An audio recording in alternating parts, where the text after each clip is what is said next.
ಬೆಂಗಳೂರಲ್ಲಿ bomb blast ಪ್ರಕರಣಕ್ಕೆ ಸಂಬಂಧಪಟ್ಟಂತೆ ಪೊಲೀಸರು ತನಿಖೆಯನ್ನು ಚುರುಕುಗೊಳಿಸಿದ್ದಾರೆ. ಆದರೆ ಈ ಬಗ್ಗೆ ಸತತವಾಗಿ ಮಾಧ್ಯಮಗಳಲ್ಲಿ ವರದಿ ಪ್ರಸಾರವಾಗ್ತಾ ಇದ್ದು, ಇದರಿಂದ ತನಿಖೆಗೆ ತೊಡಕು ಉಂಟಾಗಬಹುದು ಅನ್ನೋ ಕಾರಣಕ್ಕೆ ಎಲ್ಲಾ ಮಾಹಿತಿಯನ್ನ ಬಹಿರಂಗಗೊಳಿಸದಂತೆ ಪೊಲೀಸರು ಮನವಿ ಮಾಡಿಕೊಂಡಿದ್ದಾರೆ. ಪೊಲೀಸರ ಮನವಿಯ ಮೇರೆಗೆ ನ್ಯೂಸ್ ಫಸ್ಟ್ ಬಳಿ ತನಿಖೆಗೆ ಸಂಬಂಧಿಸಿದ ಮಾಹಿತಿಗಳು ಇದ್ದಾಗಲೂ ಕೂಡ ಸೂಕ್ಷ್ಮ ಮಾಹಿತಿಗಳ ಬಗ್ಗೆ ಸಂಪೂರ್ಣ ವರದಿಯನ್ನ ನಾವು ಪ್ರಸಾರ ಮಾಡ್ತಾ ಇಲ್ಲ. ಈ ಮೂಲಕ ಪೊಲೀಸರ ತನಿಖೆಗೂ ತೊಡಕಾಗದಂತೆ ನ್ಯೂಸ್ ಫಸ್ಟ್ ತಂಡ ಸಹಕರಿಸ್ತಾ ಇದೆ. ಇನ್ನು ಇವತ್ತಿಂದ ತನಿಖೆ ಆರಂಭ ಮಾಡಿರುವ ಎನ್ಐಎ ತಂಡ, ಎನ್ಐಎ ಐಜಿ ಸಂತೋಷ್ ರಸ್ತೋಗಿ ನೇತೃತ್ವದಲ್ಲಿ ತನಿಖೆ ಆರಂಭವಾಗಿದೆ. ತನಿಖೆ ಬಗ್ಗೆ ಇವತ್ತು ಸಭೆ ನಡೆಸಲಿರುವ ಸಿಸಿಬಿ ಮತ್ತು ಎನ್ಐಎ ಪ್ರಕರಣಕ್ಕೆ ಸಂಬಂಧಪಟ್ಟಂತೆ ಎವಿಡೆನ್ಸ್ ಅನ್ನ ಸಿಸಿಬಿ ಅಧಿಕಾರಿಗಳು ಎನ್ಐಎಗೆ ಹಸ್ತಾಂತರ ಮಾಡಲಿವೆ. ಎಚ್ಎಎಲ್ ಪೊಲೀಸ್ ಠಾಣೆಯಲ್ಲಿ ದಾಖಲಾಗಿದ್ದಂತಹ ಪ್ರಕರಣ ಇದು.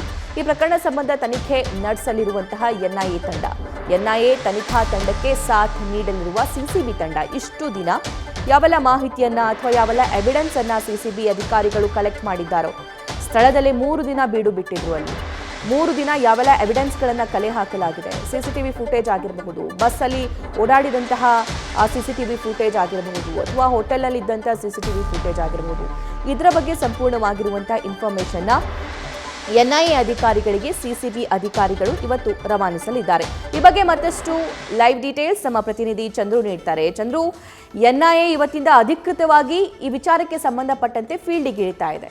ಸೊ ತನಿಖೆ ಹೇಗೆ ಸಾಗುತ್ತೆ, ಏನೆಲ್ಲ ಡೀಟೇಲ್ಸ್ ಇದೆ? ಖಂಡಿತವಾಗಿಯೂ ಸಭಾ ಏನು ಈ ಒಂದು ತನಿಖೆಯಲ್ಲಿ ಸೂಕ್ಷ್ಮ ಒಂದು ವಿಚಾರಗಳನ್ನು ಬಹಿರಂಗಪಡಿಸಲಿಕ್ಕಾಗಲ್ಲ. ಈಗಾಗಲೇ ನಗರ ಪೊಲೀಸರ ಒಂದು ಸೂಚನೆ ಮೇರೆಗೆ ಯಾವುದೇ ರೀತಿಯಂಥ ಸೂಕ್ಷ್ಮ ವಿಚಾರಗಳನ್ನು ನ್ಯೂಸ್ ಫಸ್ಟ್ ಪ್ರಸಾರ ಮಾಡೋದಿಲ್ಲ ಅನ್ನುವಂತಹದ್ದನ್ನು ಇದಾಗಲೇ ಹೇಳಲಾಗಿದೆ.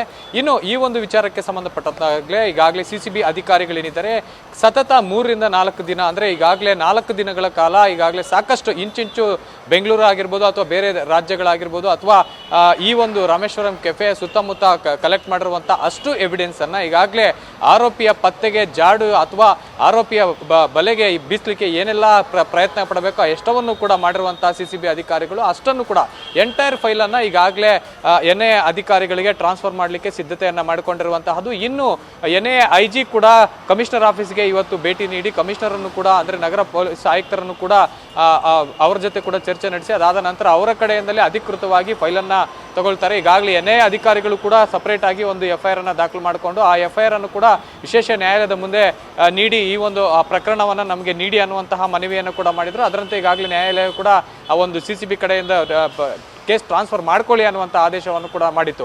ಇನ್ನು ಇದಕ್ಕೆ ಸಂಬಂಧಪಟ್ಟಂತೆ ಈಗಾಗಲೇ ಗ್ರೌಂಡ್ ವರ್ಕ್ ಮಾಡಿರುವಂಥ ಎನ್ಐಎ ತಂಡ ಈಗಾಗಲೇ ದೇಶದಾದ್ಯಂತ ಸುಮಾರು 7 ರಾಜ್ಯಗಳಲ್ಲಿ 17 ಕಡೆ ಈಗಾಗಲೇ ದಾಳಿ ನಡೆಸಿ ಅಥವಾ ಸರ್ಚನ್ನು ಮಾಡಿ ಇನ್ಕ್ಲೂಡಿಂಗ್ ಬೆಂಗಳೂರಲ್ಲೂ ಕೂಡ ಸರ್ಚನ್ನು ಮುಂದುವರಿಸಿರುವಂತಹದ್ದು.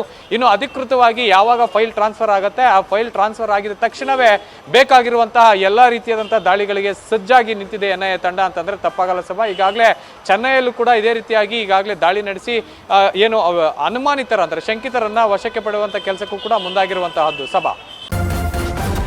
ನ್ಯೂಸ್ ಫಸ್ಟ್ ನಿರ್ಭೀತಿಯಿಂದ ನಿಮ್ಮ ಪರವಾಗಿ.